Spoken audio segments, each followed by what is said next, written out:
Hello everyone. Today's video is about finding out you're autistic and the experiences you go through with finding it out. And I'm here with our guest Anmol Singh again today.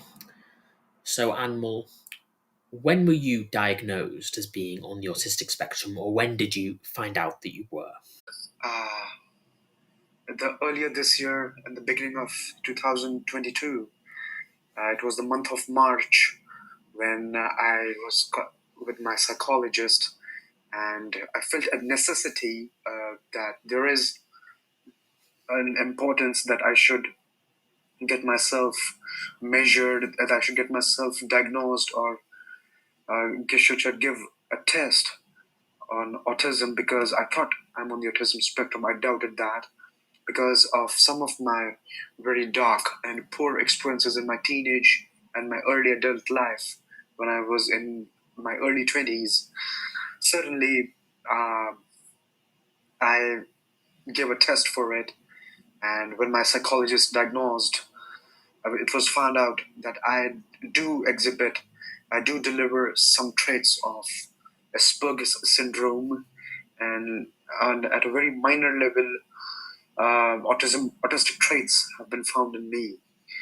A few of them, some of the real life examples, which I believe are really true, and I realized them unconsciously someday. It was when I was walking on the road and I was aiming to go to Subway to grab a sandwich. We all love Subway, right?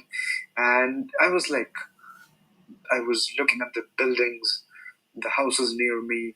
When I entered the Subway, I was like looking at the windows and the menu, the chairs, as if something is really amazing me. Something has caught me, and I was like, where am I? And I had an unusual neck movement of Asperger's people. That's what I delivered out and spoke in the session with my psychologist. And that I still remember. It was a night time. The sun had set, and I was pretty alone over there. And one of the other symptoms which I saw in myself was while walking. When I start walking, my right hand seems to stay still, while my left hand moves. Just my left arm moves, and my right arm stays still. That's kind of unusual and unexpected. It happens every time I start to walk, and that was about it. Secondly, and other there were other external factors which contributed, which made me realize that I should get myself diagnosed or I should get myself checked as if I'm on the autism spectrum or not. And so I had some dark experiences in my teenage life. It was pretty intense, something I don't like to recall. And some of my college days, which I felt like an harassment to me, emotionally and mentally. And back in the year 2018, that was when I realized that I'm in depression. I don't tend to eat food. My schedule is not getting on the track. I'm mostly sad. Don't feel the urge to talk to others.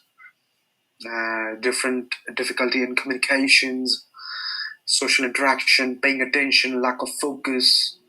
So yeah, there were some autistic traits, and that's what made me push. That's what made me realize that I should definitely contact a psychologist and get myself checked and diagnosed. Before I found out I had autism, I also felt very, very different from everyone else.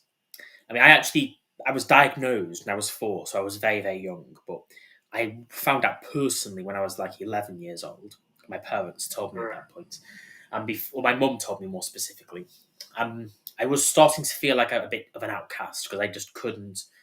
I felt very different from other kids my age, if you know what I'm saying. I would often need more support than they did. I would need more assistance, and I also had a real hard time making friends.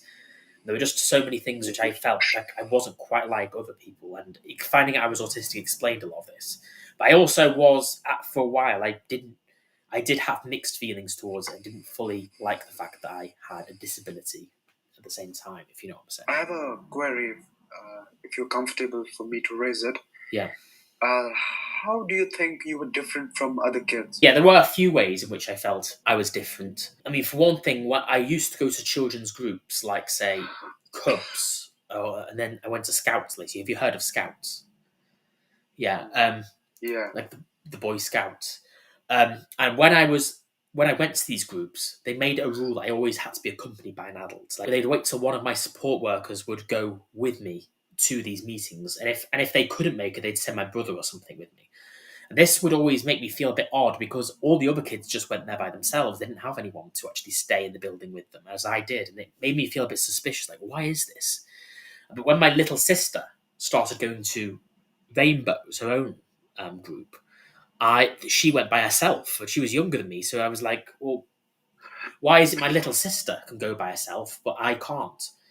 And I also was aware that I did seem to need extra help during these groups as well. Like I needed more help, and some of the other kids even recognised that I needed help as well, as they would tend to explain the games to me more. Because I've always had a hard time, because I've always had a hard time processing information. It takes me longer to process things than most people. I tended to find that during these group games, I would really, really struggle to actually fully process all the instructions that I was given during the games. So I'd have a real hard time. I'd have a real hard time when playing them, basically. Also, I did find it hard, and you was aware that I had difficulties. I found it harder to make friends, and all round, I just felt like I was very different from everyone else. I would spend hours doing these movements and thinking about things for a long time. Whereas other kids right. didn't do Stimming this. movements. Yeah, stimming movements. Yeah.